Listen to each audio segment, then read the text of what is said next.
जोंनि नैथि सान आरो बेवहाय फिरफिला बिरहोनाय हाबाफारिया जालांबाय।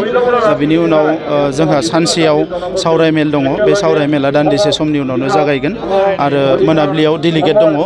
दा दिनै फिरफिला बिरहोनायनि हाबाफारिया गाजा गोमजायै जालांबाय। आङो जोंनि गासैबो जोंनि मावथि बिबानगिरिफोरखौ साबायखर बावो। बयबो बाहागो लानानै फिरफिला बिरहोनाय हाबाफारिखौ जोबोद मोजाङैनो जाफुंहोनायनि थाखाय UPPL हान्जाया बड'लेण्ड ओनसोलनि रायजो राजानि मोनसे हान्जा।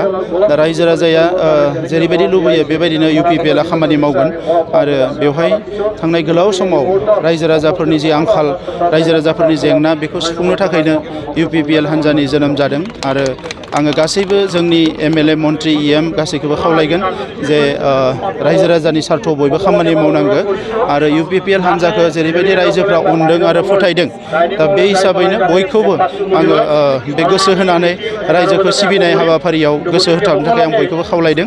आरो फैबाय थानाय समाव मोनसे गोजोननि बिटिआर दानांगौ। सोलोंथाइ, समाजखान्थि आरो गुबुन गुबुन बिथिङाव, रांखान्थि बिथिङाव जौगानो थाखाय UPPL हान्जाया जोङो गोबां खामानि मावनांगौ दङ। दा बे हिसाबैनो जों खामानि मावनो आवगायदों आरो बिसेस भाबे दिनै जोंहा आसामाव एलायन्स सरकार सोलिगासिनो दङ। BJP, AJP आरो UPPL काउन्सिलावबो एलायन्स गभर्नमेन्ट सोलिगासिनो दङ। दा आङो बै हान्जाफोरनि दैदेनगिरिफोरखौ साबायखर बावदों। UPPL जों जयै बिथांमोना खामानि मावनानै बड'लेण्ड ओनसोलाव जौगानायनि थाखाय माखासे खामानि मावनो जों हादों। बिनि थाखाय आं बयखौबो साबायखर बावदों। दुखुनांथाव बाथ्रा जे सासे आइजोखौ मैया गावथारलांदों, बेखौ जोङो दुखु फोरमायदों। नाथाय जाय बिथांमोना दाबो बेबायदि इनाय खामानिखौ मावगासिनो दङ, आयेन बेरेखा खामानिखौ मावगासिनो दङ, बिथांमोना बेखौ बन्द' खालामनांगौ। मानोना बेबायदि खामानिजों समाजा जेबो लाब जाया, ना सोरबा हारसिं मानसिया माबा मोनसे लाब जायो। दा बिनि थाखायनो बिथांमोना गावबा गावनि खहाखौसो गावनो लिंनानै लाबोदों।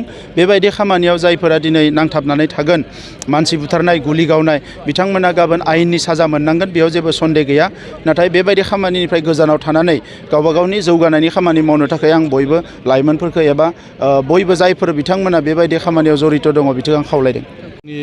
दिनै नैथि हाबाफारि बायदियै फुंबिलियाव जोंहा UPPL हान्जानि फिरफिला दिखांनाय हाबाफारि, बे हाबाफारिया जाखांबाय। मानगोनां जोंनि हान्जानि आफादगिरि आरो बिटिआरनि चिफ मानगोनां मुस्रि प्रमद बर' बिथाङा जोंनि फिरफिलाखौ दिखोखांबाय।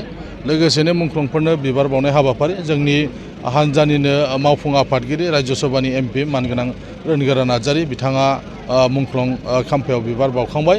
दसे उनाव जोंहा पेनेल डिसकासन दं पलिटिक्स अफ चेन्जनि सायाव, आरो बेखौ आफादगिरिनि मासि लानानै दैदेनगोन जोंनि हान्जानिनो सासे लेङाइ आफादगिरि शब्दराम राभा बिथाङा दैदेनगोन, जायहा गुवाहाटि हाइकर्टआव नि उकिल, बिथाङा बेखौ दैदेनगोन। आरो बेबायदि गुबुन गुबुन जोंनि जायफोर सेनियर दैदेनगिरिफोर दङ, जेरै मानगोनां इउजि ब्रह्म, रोनगोरा नार्जारि आरो गुबुन गुबुन जोंनि सेनियर दैदेनगिरिफोरा बावहाय रिसर्स पार्सन हिसाबै बिथांमोना बिबुंथि लाखिगोन, बाहागो लागोन।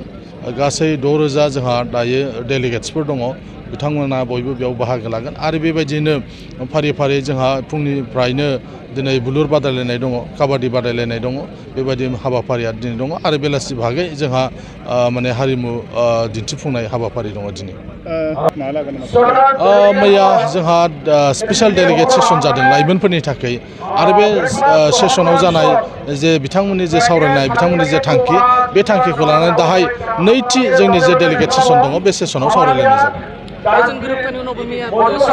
जोबोद दुखुनांथाव बाथ्रा, जोङो खौरां बिजोङाव नुनो मोनदों एबा खोनाबाय जे सासे बैसो जानाय सासे बुरि आइजोखौ दुथां मानसिफ्रा बिथांखौ गावनानै थांदों। जोङो दासिम जों जाहोनखौ मिथियाखैब्लाबो बे जाथायखौ जोङो गोख्रों रावजों निन्दा खालामो आरो थाबैनो जाहाथे संदाननानै जायफोर माने दुष्कृतिकारिया बिथांखौ गावथारलांबाय, जाहाथे बिथांखौ संदाननानै साजा होनाय जायो।